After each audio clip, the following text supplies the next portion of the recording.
안녕하세요. 네, 반갑습니다.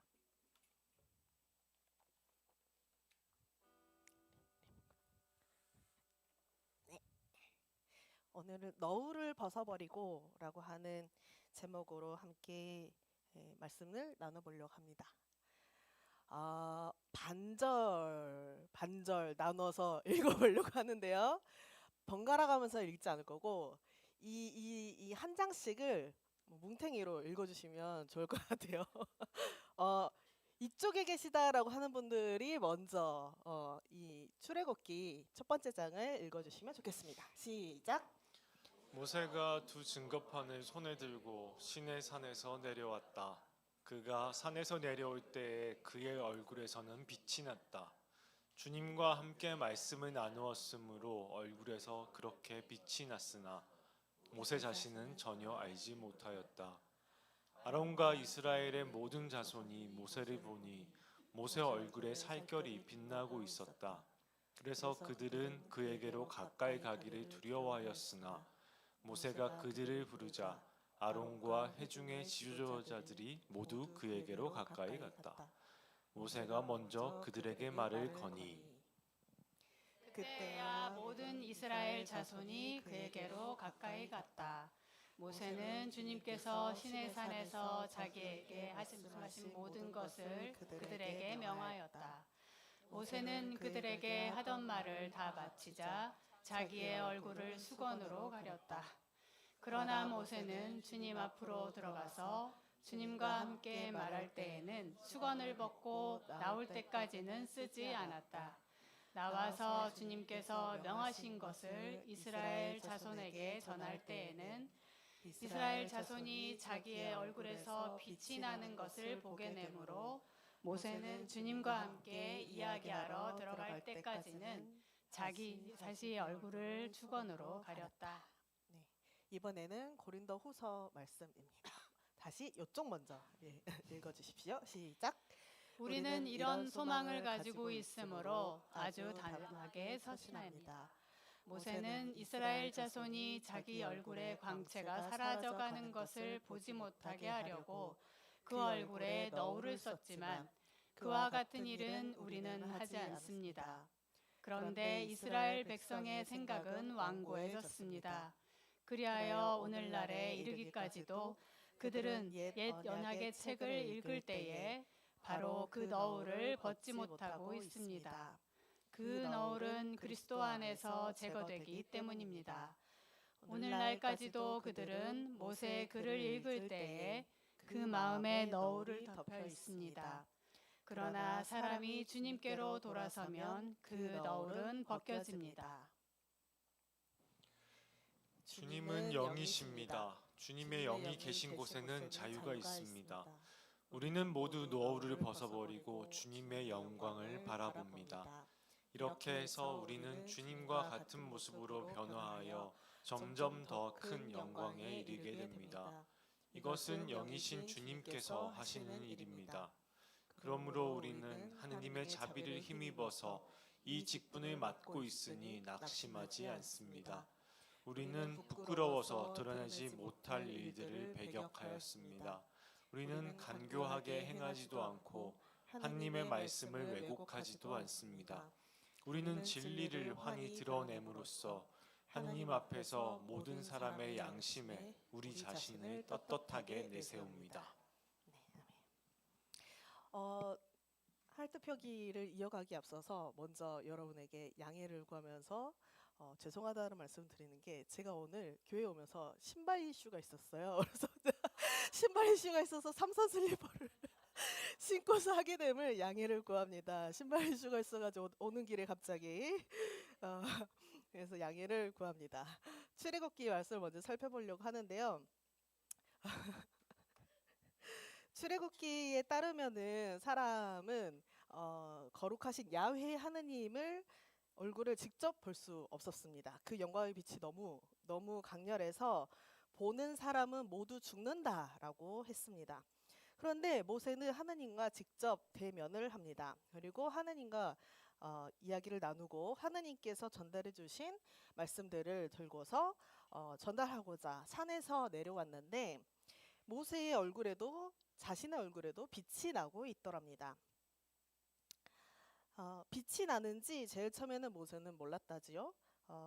나중에 모세가 알고서 빛이 나는 얼굴을 너울, 수건으로 가립니다. 오늘 본문을 비롯해서 창세기 24장 65절 그리고 고린도전서 11장 3절 4절 이렇게 보면은 일단 먼저 한번 공유를 드려볼게요. 창세기 24장 65절에는 이삭과 결혼하기 위해서 리브가가 이삭이 이렇게 다가오는데 저 사람이 누구냐라고 옆 사람에게 묻고 이 사람이 당신과 결혼할 이삭이다라고 했더니 리브가가 그 자리에서 너울을 썼다라고 하는 내용이 이렇게 나오거든요. 그 본문이 하나 있고 고린도전서 11장 3, 4절에는 이런 내용이 있어요. 모든 남자의 머리는 그리스도이시고 아내의 머리는 남편이며 그리스도의 머리는 하느님이시란 사실을 여러분이 알기를 바랍니다. 어떠한 여자든지 머리를 가리지 않고 기도하거나 예언을 하면 자기의 머리를 부끄럽게 하는 것이다 라고 하는 그런 구절들이 있거든요.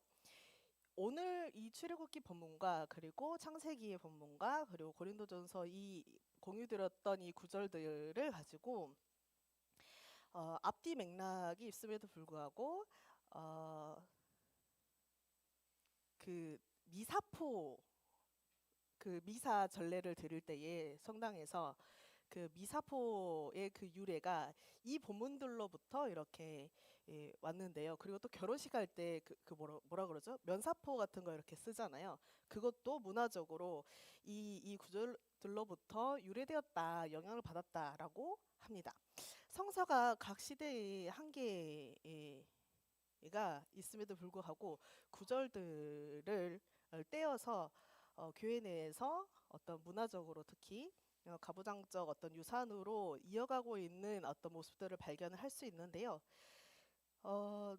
비근한 예로 공유들었던 지금 이 맥락의 어떤 그 말씀들로 작년 10월 27일에 아주 큰 기도회가 이제 있었는데 그 큰 기도회를 저는 차별과 혐오하는 기도회로 명명을 합니다만은 100대의 기도 제목을 낸 적이 있습니다. 그 100대 기도 제목의 어떤 기조는 다양한 내용들이 있지만 어떤 평화에 대한 왜곡된 어떤 관점들이 들어가 있었고 그리고 배제하고 차별하는 내용들, 혐오하는 내용들이 쭉 들어가 있었는데 페미니즘이라고 하는 악마 사상이 악을 악으로 갚는다라고 주장하는 내용들이 기조에 깔려 있습니다. 그리고 차별금지법이라던가 동성혼을 막아내자라고 하는 내용들이 있고 특히 여성들과 성소수자에 대한 차별과 혐오의 내용들이 쭉 들어가 있습니다.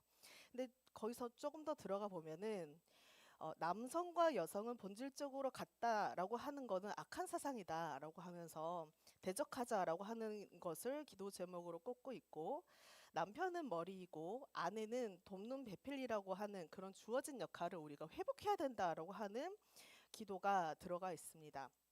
모세가 얼굴을 가렸던 너울, 수건은 야훼 하나님이 곁에 계심을 주변에 알리는 장치가 되기도 했을 것이고 또 오래 이어져 온 관습, 전통적인 어떤 우리 교계의 해석으로 얼굴을 가리는 것은 또 하나님에 대한 경외와 존경의 표시이기도 합니다. 유대인 남성들이 기도할 때 머리에 그 이렇게 동그란 키파라고 하는 둥글고 납작한 빵모자를 쓰는 맥락도 이런 맥락들에서 쭉 기인이 된다고 합니다.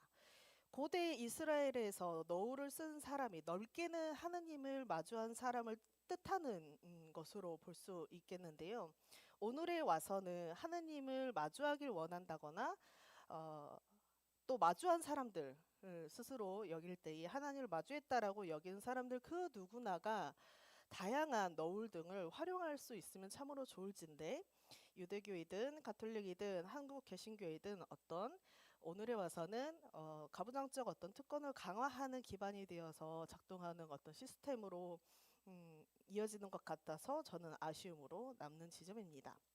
하느님을 대면하고자 하는 야훼 하느님의 얼굴을 마주하고자 하는 신앙생활의 여정은 누구에게든 다양하게 열려있기 때문에 그 양태도 더 다양하게 열려있으면 참 좋겠다라고 생각하는 묵상의 여정이었습니다. 그리고 한편 고린도후서에서 바울은 너울에 대해서 좀 다른 해석을 하고 있습니다. 현재 교회, 고린도 공동체가 당면한 문제에 비추어서 이 너울에 대한 해석을 하고 있는 와중인데요. 출애굽기에서 모세가 하나님을 만난 후에 얼굴에서 빛이 나서 사람들이 나를 두려워해서 얼굴을 너울로 가렸다라고 했는데, 바울은 그렇게 생각하지 않고 13절에 보면은 모세가 자기 얼굴의 광채가 사라져가는 것을 이스라엘 자손이 보지 못하게 하려고 노를 썼다라고 해석하고 있습니다. 더 나아가서 이스라엘 사람들, 바울이 지칭하는 어떤 사람들의 생각이 더 완고해져서 옛 언약의 책을 읽을 때에도 마음에서 바로 그 너울을 벗지 못하고 있다. 저 사람들이 오늘까지도 모세의 글을 읽을 때 저 사람들이 너울이 마음에 덮여 있다라고 이렇게 이야기를 하고 있습니다. 저 사람들, 이스라엘 사람들이라고 하는 사람이 누구일까요? 고린도 교회가 당면한 문제는 분파였습니다. 바울파, 아볼로파, 게바파, 그리스도파로 나뉘어져 있었고, 또 크게는 유대 그리스도인들과 그 다음에 이방 그리스도인들로 크게 나뉘어져 있었습니다. 우리가 몇 주 전에 나누었던 말씀들 기억을 해보시면은 어떤 은사가 더 뛰어나냐라고 갈등이 있었다라고 하는 것을 기억해 보실 수 있을 겁니다. 방언의 은사, 어떤 은사가 더 능력이 더 뛰어나고 하는지, 그리고 바울은 거기에 대해서 어떤 은사든 언젠가 사라지게 되어 있으나 사랑은 사라지지 않는다라고 하는 내용을 떠올리실 수 있습니다. 바울이 오늘 본문에서 비판하는 사람들, 지명하는 사람들은 주로 유대교 배경인 사람들이었습니다. 유대 그리스도인들이 이방 그리스도인들에게 할례를 해라, 혹은 정결법을 따라라 하고 등등의 본인들이 여겨왔던 어떤 참된 그리스도인의 자격 혹은 조건 등이라고 여겼으려나요? 그것들을 강요한 맥락입니다. 바울이 1, 2절에서 1, 2절에서 하느님의 자비하심을 힘입어 우리가 이 직분을 맡고 있으니 낙심하지 않는다. 그리고 우리는 간교하게 행하지 않고 하느님 말씀을 왜곡하지도 않는다라고 알리면서 항변하는 맥락이 있는데요. 우리는 진리를 밝히 드러냄으로써 하나님 앞에서 모든 사람의 양심에다가 우리 스스로 떳떳하게 내세운다라고 하면서 어떤 입장 혹은 항변을 이어갑니다. 유대 그리스도인들은 자신들이 옛날부터 이어가고 지켜왔던 어떤 신앙의 여러 가지 전통들, 그리고 그것들을 다른 삶의 배경에 있었던 이방 그리스도인들에게 따르라라고 한 셈이었던 것 같습니다. 근데 그것이 완고함이 너무 짙었습니다. 바울은 아마도 유대 그리스도인들의 그 굳어서 딱딱한 어떤 신앙의 양태, 상상해 본다면 우리가 정통이다, 우리가 큰 맥락을 이어가는 사람들이다라고 하는 일종의 완고함이 아니었을까 상상을 해보는데요.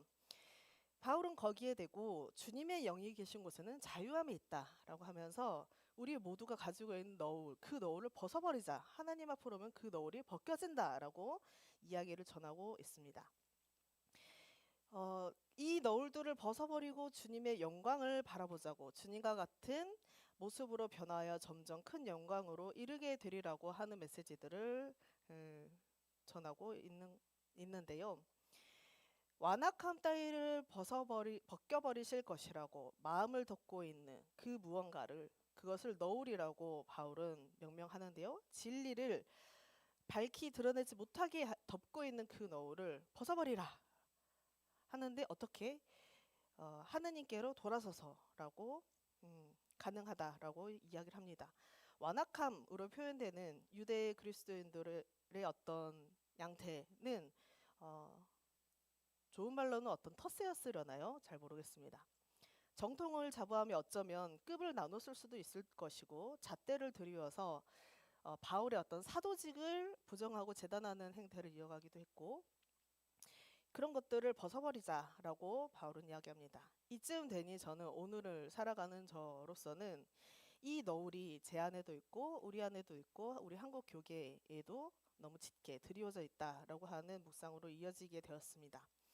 이웃교단이 감리에서 아까 우리가 성찬 이후 때 나눴던 자신들만이 하나님의 뜻을 옳다고 전하는 것일지 잘 모르겠습니다만은 성소수자 환대목회 축복식을 한 목사님들 출교시킨 어떤 행태가 어떤 이 완악함 혹은 어떤 두껍고 짙은 너울이 각각의 마음들에 너무 드리워져 있어서 그런 것이었을까 이런 묵상으로 이어지게 되었습니다.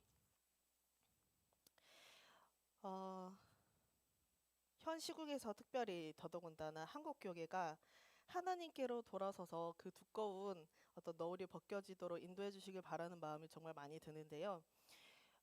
이번 주 중에 특히 충격적인 사건들이 너무나도 많습니다만은 그 중에 한 가지를 함께 공유한다면 서부지법 폭동에서부터 그리고 이화여대 학생들에게 폭력을 휘두르는 사태까지 이어지는 것을 우리가 함께 목도를 하고 있습니다. 민주주의에 반하고 인권을 침해하면서 여성 혐오 폭력이 앞장서는 극우 범죄가 계속해서 이어지고 있는데 그 핵심이 교회라는 것이 너무나도 참담합니다. 교회가 내란을 선동하기도 하고 폭력을 부추기고 방조하고 심지어 그것을 행하는 진앙지로 전락한 현재인데 이에 대한 무거운 책임이 한국 개신교의 과제로 남아있다고 여깁니다. 김정희원이라고 하는 교수님은 이렇게 얘기합니다. 한국에서 어떤 파시즘적인 선동과 폭력을 휘두르는 극우 개신교가 이른바 종북 좌파라던가 북한, 중국, 페미니즘이라고 하는 악한 사상, 동성애 조장 세력을 적으로 상정해 두었다라고 이야기합니다. 살기 좋은 나라가 돌아오길 기원을 하면서 자신들만의 어떤 이상적인 국가를 머릿속에 그려놓고 숭배하고 있다라고 지적을 하는데요. 어떤 극우적 개신교 인들이 보기에 소위 이물질들이 영구히 어떤 제거되는 무섭도록 폭력적이고 배타적인 국가의 모습들을 그려놓고 숭배하고 있노라라고 이야기를 합니다. 거기에 매우 아프게 다가왔습니다. 몇 년 전에 종교개혁 500주년이었죠. 500주년을 앞두고서 열린 한 세미나에서 발제를 맡은 한 역사학자가 이렇게 얘기한 적이 있답니다. 종교개혁이 교회개혁이겠죠.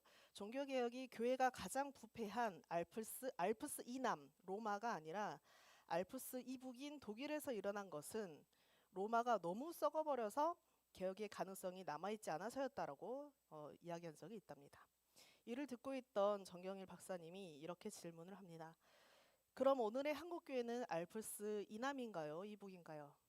과연 알프스 이남의 한국교회 안에 자정의 의지와 쇄신의 능력이 남아있을까라고 되물었다고 합니다. 정경일 박사는 우리 섬돌이 속해 있는 한국기독교 장로회 기장의 이제 70주년이 몇 년 전이었는데요.